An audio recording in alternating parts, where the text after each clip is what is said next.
I'd gotten used to the hum of the fridge as my only company after midnight.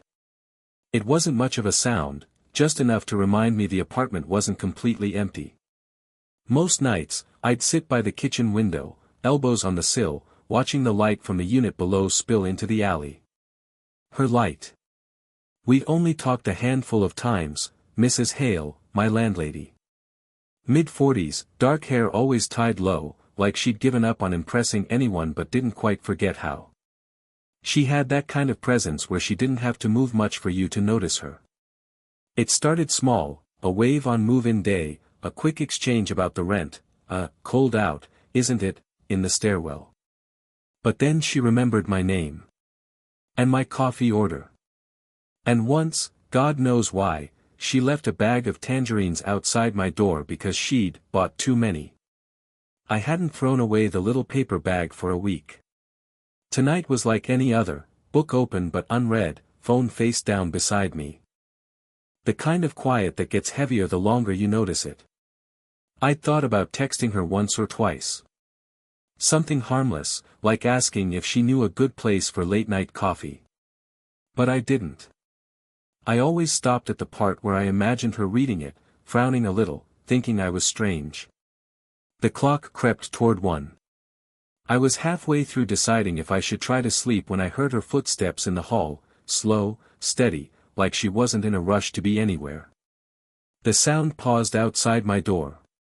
Then a knock. I opened it, and there she was, holding a mug in both hands. Steam curled between us. "You're up late again," she said, a little smile pulling at her mouth. Something in me wanted to give the easy answer, couldn't sleep, was reading, just needed water. But instead, the words came out before I could measure them, "Maybe I was waiting for you." Her eyebrows lifted, not in surprise exactly, but in a way that made it hard to tell what she was thinking. She glanced down at the mug, then back up. "Careful," she said quietly, almost like it wasn't meant for me to hear. We stood there a second too long. She handed me the mug without explaining, her fingers brushing mine for just an instant. Warmth bled into my palms. I caught a faint scent, citrus and something faintly floral, like the hallway after she'd passed through earlier in the day. "Chamomile," she said finally. "Helps me sleep. Thought maybe it could help you too." I nodded, not trusting my voice, and she turned to go. Halfway down the stairs, she glanced over her shoulder. "Don't let it get cold." The door clicked shut behind her, but the smell of the tea stayed. I stood there for a while, holding it, not drinking. My phone was still on the counter, screen dark. I picked it up, thumb hovering over her name in the contacts list. No message sent. But for the first time in weeks, I thought I might. The chamomile mug was still on my counter the next morning, a faint ring where the tea had cooled untouched. I set it in the sink but didn't wash it. That evening, I heard her again, this time downstairs, the faint scrape of furniture being moved. I hesitated before knocking. The door opened almost immediately, as if she'd been standing on the other side. "Oh," she stepped back. Wasn't expecting company. Her living room smelled faintly of dust and lemon polish. Books stacked unevenly on the coffee table, a throw blanket crumpled at one end of the couch. She was in an oversized sweatshirt, sleeves pushed up. "Need a hand?" I asked. She gestured toward the corner. "Trying to shift the bookshelf before the rain starts. Floorboards swell if I wait." I moved to help, and for a while, we didn't speak, just the sound of wood against the old floor, the occasional grunt when something stuck. When it was finally in place, she leaned against the wall, catching her breath. "You always work this hard for your tenants?" I said. "Only the ones who pay on time," she replied, a faint smirk playing on her lips. But then, softer, "It's quieter when there's someone in the building who's decent." She sank into the couch, and after a second, I sat in the armchair opposite. She looked at her hands for a long moment before saying, "My husband used to fix everything around here. After he left, I had to learn." It wasn't a dramatic confession, just dropped into the room like an object placed carefully on a shelf. I didn't know what to do with it. "I'm sorry," I said. "Don't be. It was years ago. People just stop fitting together sometimes." Her gaze met mine then, steady and unflinching, and I wondered if she saw the way my pulse shifted. I thought about what it would mean, if this, whatever it was, tipped into something else. How people would read it from the outside, her age, my age. The easy assumptions. The whispered judgments. She reached for a mug on the table, then frowned. "Empty." "I could make more tea," I offered. "You don't strike me as the tea type." "Maybe I could be," I said. She didn't answer right away, just gave this faint, knowing smile, like she'd already read the thought I hadn't voiced. The rain started then, tapping against the window. She leaned forward to pull the curtain closed, and when she did, her hand brushed mine. It wasn't an accident, I don't think, but she didn't pull away. "I should let you get back to your night," she said. I nodded, standing. At the door, she added, almost like an afterthought, "Thanks for the help." And I don't know why that moment stayed with me, maybe because it felt like someone finally saw me. It was 3 nights later when I saw her again. I'd been coming home late from a shift, rainwater still dripping from my jacket. Her door was half open, warm light spilling into the hallway. She was kneeling by a cardboard box, pulling out photo frames and books. "Moving in or moving out?" I asked. She looked up. "Neither. Just clearing things I should have cleared a long time ago." I stepped closer without meaning to, catching a glimpse of a photo, her, younger, smiling into the camera, a man's arms slung over her shoulders. She noticed where I was looking and slid the frame into the box. "You want a hand?" I asked. "No. Thank you. A beat. But you could keep me company." I sat on the floor beside her, cross-legged, picking through a stack of books. She kept her eyes on the box, but every so often, I caught her watching me, as if checking for something. Approval? Curiosity? "You've been quiet lately," I said. Her lips pressed together. "Busy week." It felt like a half-truth. She handed me a worn paperback. "You read this?" "Not yet." "You should. It's lonely, but in a way that feels honest." The air felt heavier then. Like we'd both noticed something hanging between us, and neither wanted to name it. A sound in the hall, footsteps on the stairs. She froze, glanced at the open door. An older man appeared at the landing, nodded at her. "Evening, Nora."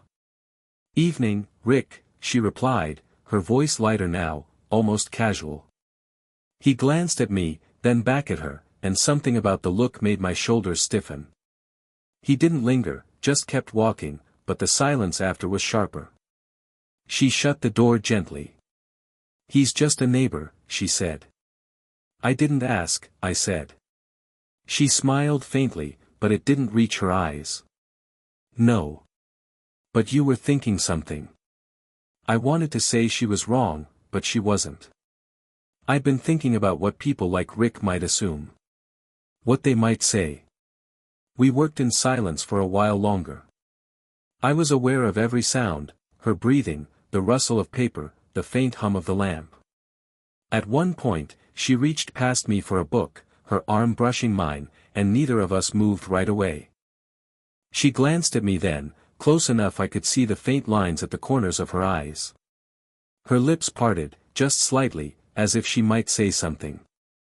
But then she sat back, folding her hands in her lap. "You should get some sleep," she said, eyes dropping to the floor. I stood, nodding. But when I reached the door, she called after me, softly, like a secret she wasn't sure she wanted to keep. It was late afternoon when she found me in the alley behind the building, sitting on the low brick ledge with a takeaway coffee cooling in my hands. She was dressed for errands, jeans, loose sweater, hair pinned up with a pencil, but there was something tight about the way she moved. You weren't home this morning, she said, almost like it mattered. I had work, I replied. She nodded, then glanced at the paper cup in my hand. Thought you didn't drink coffee this late. I shrugged. Needed something. She leaned against the wall beside me, arms folded. I saw you talking to that girl in the cafe yesterday. She seemed nice. Her tone was light, but there was a pause at the end that felt deliberate. Just someone from work, I said. Of course. She looked away, toward the street, but her jaw tightened slightly. For a while, we just stood there, the quiet hum of traffic filling the space. Then she said, without looking at me, I don't know why I notice things like that. You notice everything, I said. That made her turn, slow, like she was testing whether I meant it as a compliment or an accusation. And what is it you think I've noticed? I swallowed. That I'm here. More than I should be. The air shifted. I could feel her watching me, her arms unfolding, her hands sliding into her sweater sleeves like she was bracing against a draft. Sometimes I think about how this must look, she said finally. You and me, talking like this. How easy it would be for someone to misunderstand. And do you? I asked. She didn't answer right away. It's not misunderstanding if they're right, is it? The words landed heavier than I expected. I wanted to ask what she meant, to make her spell it out, but her gaze was fixed on the ground now, as if looking at me might tip something over the edge. Sometimes, she said quietly, I don't know if I'm helping you. Or if I'm keeping you here because it feels less lonely when you're around. I didn't know what to do with that. My coffee had gone cold, my hands tightening around the cup like it might give me an answer. We stood there until the sun dipped low, turning the alley gold. At one point, her hand brushed against mine, not an accident, not deliberate, just close enough to make my chest tighten. She looked at me then, like she was on the edge of saying something else, something that would change everything. Instead, she asked, almost under her breath, what are we doing? The next few days, I didn't see her. Her blind stayed drawn, the hallway stayed quiet. No footsteps above mine, no kettle whistling through the floorboards. The absence wasn't loud, but it was there, like when you notice the hum of a fridge stop and suddenly the whole room feels wrong. By the fourth day, I caught myself slowing down on the stairs, listening for her. Nothing. On the fifth, I found a note taped to my door in her handwriting. Away for a bit. Don't worry about the rent, just leave it under the door when it's due. No explanation. No, see you soon.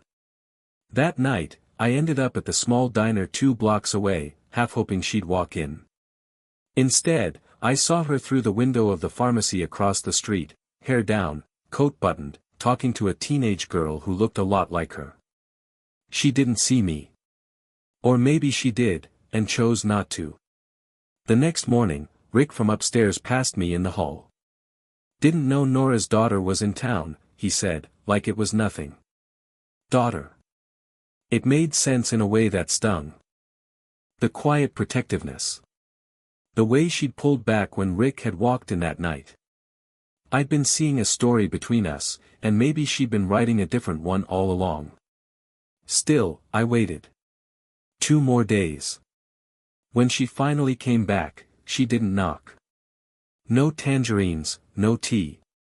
I saw her on the stairs with groceries, and when our eyes met, she smiled, briefly, politely, and kept moving. Everything okay? I asked. Fine, she said. The kind of fine that closed a door without touching it. After that, I stopped lingering in the hall. Stopped waiting for her light to come on.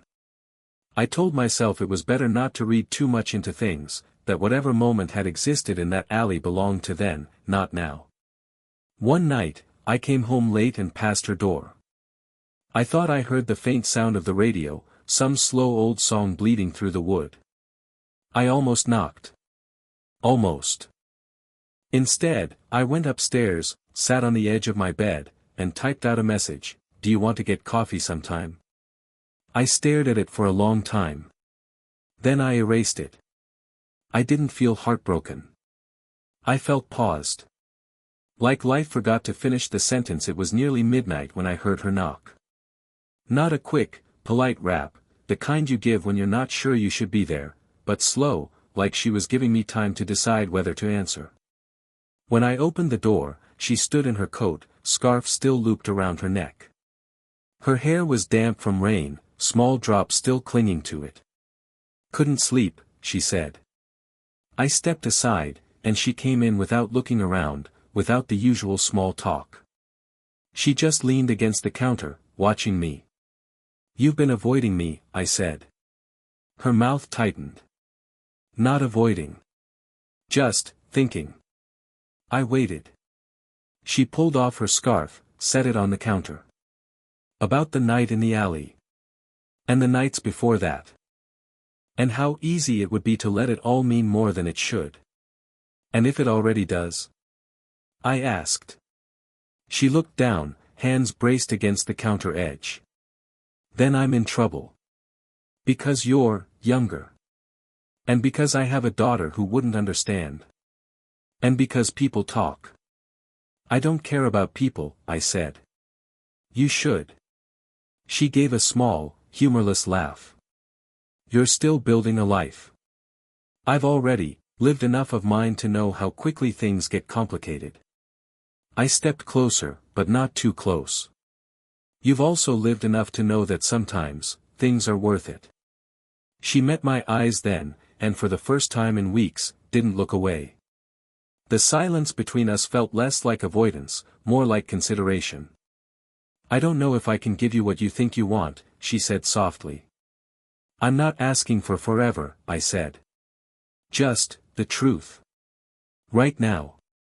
Her hand moved slightly on the counter, fingers brushing mine, barely there, but enough to make my chest tighten. "The truth," she said, her voice almost breaking, "is that I've missed you these past weeks more than I wanted to.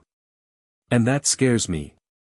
We stood like that, the rain tapping against the window, the hum of the fridge filling the spaces where bigger words might have gone. She finally exhaled, like she'd been holding it in the whole time. "Okay," she said. "Not a promise. Not a plan. Just a door not closed." And somehow, that was enough. Not on my door this time, she left it on the kitchen table while I was fixing the dripping tap in her sink. No note, no comment. Just the same thin paper bag, slightly crumpled, smelling faintly of citrus. By then, our rhythm had changed. She didn't knock at odd hours anymore, and I didn't linger outside her door. Instead, we found each other in the middle of ordinary days, the mailroom, the front steps, once at the grocery store where she pretended not to notice I'd switched from coffee to chamomile. She still kept her blinds half drawn, but sometimes, when I passed in the alley, I'd see the flicker of her lamp and the curve of her shoulder in the chair by the window. And if I looked up, she'd look down, and we'd both pretend we hadn't been expecting it. One Sunday, we ended up on the bench outside the bakery. I'd been there for the bread rolls, she'd been just walking. The morning air smelled faintly of rain from the night before. She sat beside me without asking, our knees almost touching.